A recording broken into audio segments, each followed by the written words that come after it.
ایک دن حضور گزر رہے تھے. اصل اس طرح تھا کہ یہ نبی پاک کا حجرہ تھا. جن لوگوں کو اللہ نے مدینے کی زیارت کرائی ہے وہ جان سکتے ہیں نبی پاک کا حجرہ تھا. تو حضور کے حجرے کی اس جانب یعنی مسجد کی جو بالکل سیدھ ہے اس کی بیک میں سیدہ فاطمہ رہتی. تو حضور اکثر نہ نماز کے لیے جب نکلتے تو حضرت فاطمہ کے حجرے کے پاس سے ہو کر دوبارہ محراب میں جاتے. محبوب حجرے کے پاس سے گزرے تو امام حسین رو رہے تھے.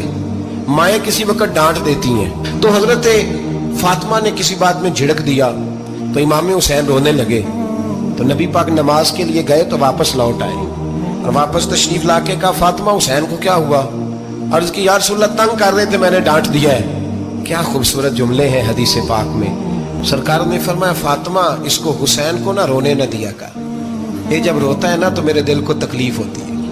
تو بی بی صاحبہ کہتی ہیں یہ حکم آیا نبی پاک کا میرے نام